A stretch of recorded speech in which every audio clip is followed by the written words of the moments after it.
Here we go. First question. USC, they allow fans to pay to run out on to the field with the team on game day. So last Saturday, a Penn State fan did this. He paid, and then he ran out with the Trojans, but he was dressed all in Penn State gear. Should this be allowed? Okay, I give the Penn State fan credit a little bit. The cost is $1,400 to $1,800 depending on the game, and I'm guessing that this one was a big game, $1,800. Yeah, there may have been 40,000 people there. I give the fan credit for kind of trolling, and he went at the back of the pack, I guess, where he could see the Penn State team and was yelling at them, and put it out on had a YouTube video they put out. But look, I think from the time the players get to the stadium to the time they walk out after the game, it should be a sanctuary. I don't like letting, I love accessibility and kind of getting people places they can't otherwise go, but not on game day. Let the players have their sanctuary. I know that the almighty dollar rules everything. I can't imagine that USC is making that much money doing this. How many fans are actually paying to do this? So I don't like it. I don't like it either. I kind of agree with you. It's about the players. It's not about fans. Fans are in the stands cheering on the players. So they don't belong on a field at all. I'm not, if you win a big game, should fans even be on the field after the game? That's debatable. But prior to the game, absolutely not. And by the way, nice screening process, okay? When you see the guy in the tunnel, he's decked out in Penn State gear, you know what you do? You get him his money back and you say, here, okay, we're going to escort you back to your seat. You don't get to run through the tunnel wearing the opposite team gear. It's so stupid. But look, USC, they've done some dumb things, and frankly, they're hurting to get people to show up in the stadium anyway, so I guess I understand it. Yeah, how hard up for money are you if you're allowing this? Like, I don't get it. I mean, I don't think they should be doing this, but if you're going to allow it, hell yeah, if you're a fan and you got the money to spend, go for it. I don't know how this is not a rule, by the way, if you're going to allow this. You cannot wear the opposing team's gear. I don't care if you're going to be at the back of the pack. Like, this is ridiculous. I guess it just proves Big Ten schools are smarter than Pac-10 schools. Like, what? I mean, it shouldn't even be in fine print. It should be in bold-faced letters. Hey, don't do this. You do this, it's over. You can't do it anymore. So, yeah. But they allow it, so kudos to the Penn State fan. All right, which teams would you guarantee right now would make the college football playoff? Ooh. Well, I think you got to guarantee at least 2 from the SEC and at least 2 from the Big Ten. So from that standpoint, I'm looking at Texas and Georgia, and then I'm looking at Ohio State and Penn State. I think those, and also Oregon for that matter. I think there are 3 that I would guarantee from the Big Ten. I'm sure there's going to be a 3rd from the SEC. I just don't know who it is. I can't tell you it's going to be Alabama because Bama still has a couple tough games left. So I don't know. I can't tell you it's going to be Tennessee because Tennessee has some tough games left. The other teams I think are definitely in are Miami because they don't play anybody the rest of the way, and Iowa State, who really plays nobody the rest of the way, but they're in a bigger conference, so they're going to reap the benefits of that.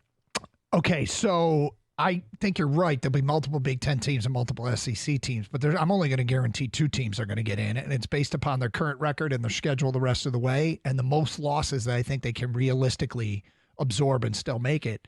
I'm guaranteeing Oregon and Miami, and that's it. Based upon their schedules, I don't think Oregon's losing more. If they lose in the Big Ten title game, that'll be 2, and I still think they'll get in. And Miami, the SEC is dreadful. I don't think they have a ranked team the rest of the way. So I'm ACC, sorry. ACC is dreadful. So those are the only 2.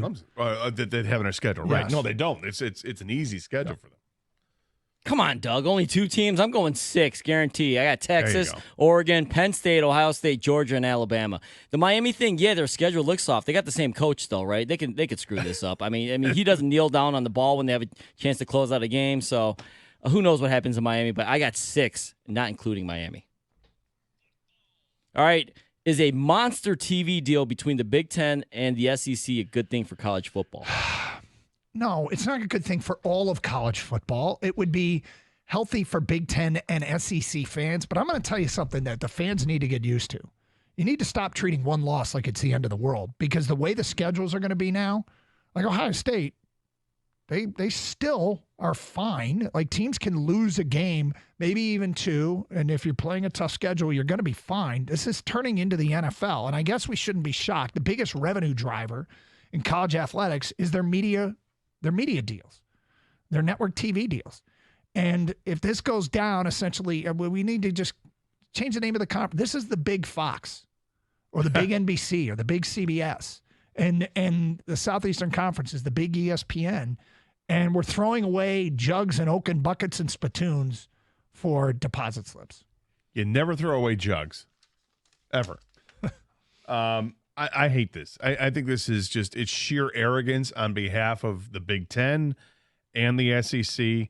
And they know that they can get away with stuff like this with negotiating a TV contract that's going to benefit the SEC and the Big Ten, right? This is terrible for college football. College football is going down in the toilet in the next few years if it continues down this path. You're only having the haves and the have-nots, and it's disgusting. Eventually, you're just going to have employees of the university that play football, and this is where we're going. I think this is a horrible idea. I hated seeing this story the other day because this is it's not even the beginning. The beginning of the demise of college football began a couple of years ago, but the way college football is going to look a few years from now, unrecognizable. Yeah, I guess when I ask this question, is this a good thing for college football? Define good thing for college football, right? I mean, if good thing for college football is making money, yeah, this is going to be a good thing for college football. If good thing for college football, if you're an old school football fan, no, it's not. It's going to be, like you said, Gator, unrecognizable. This is professional sports. And what this is turning into, if you do things like this, is you're turning into the NFC versus the AFC. This is two conferences eventually is what they want to do. They're going to put the ACC somewhere, and they're going to put, the whatever conferences are left over. The Mountain West is going to be part of the Big Ten. Whatever they're going to do, is it just two super power conferences?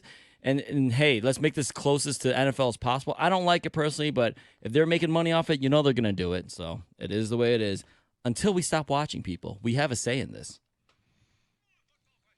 All right, halfway through the season, who's your Heisman leader? All right, so typically it's going to be a quarterback, and there's a couple quarterbacks that have had phenomenal years to this point. Cam Ward's had a great year with Miami. Shedeur Sanders with Colorado. These guys have been great. But you're sleeping under a rock if you haven't seen what Ashton Jeanty has done at Boise State. This guy's averaging over 200 yards a game. He's averaging just under 10 yards per rush. And he's got 17 touchdowns in 6 games-ish because he doesn't play much of the second half of games because Boise gets out the big leads. Boise is a ranked team. Boise has an easier schedule the rest of the way. Boise might find themselves in the college football playoff as well, which would only benefit him. This guy's the best player in the country right now.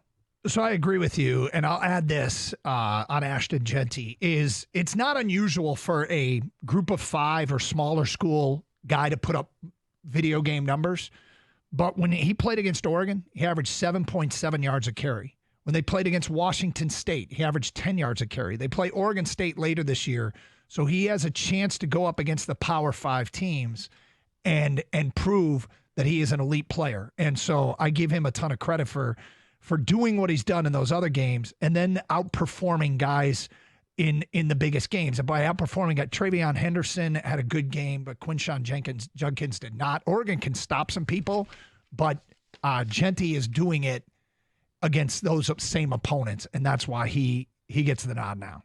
Yeah, make it 3 for 3. It has to be Jeanty. Those numbers are just way too impressive to be ignored. As of right now, he's your leader for the Heisman. All right, the NCAA is looking at the Dan Lanning loophole. That's right. He intentionally put out a 12th player on defense, trading 5 yards for time off the clock. Should the NCAA change the rule, and if so, what should they do? It is pretty simple. Inside of 2 minutes, the play is allowed to run, and then if you accept the penalty, you get the 5 yards and the time back. It's a quick and easy fix and closes a loophole. I agree 100%. It's exactly how they should handle it. I think the Big Ten came out right away and changed the rule on onside kicks that they need to have another official out there because they screwed up the play. Minnesota should have had a recovered onside kick against Michigan. They came out the following week and changed the rule. I think NCAA should absolutely change this rule. How would you guys prove it's intentional? I guess doesn't matter. It's 12 doesn't men. matter. It's 12 men. Yeah. Because you could do it other ways. It doesn't have to be 12 men. It could be other ways, other penalties that they could do to extend, to take time off the clock. So I think they should definitely change the rule somehow. They got to look deeper into this, though. It's not just 12 men on the field. It's any penalty. But the option should be give the time back, of course. And at some point, you have to do an unsportsmanlike penalty where, hey, this is really going to penalize you guys. You don't want to do this on purpose. All right, James Franklin. Did he actually do something cool this weekend? He kept his team from planting a flag on USC's field.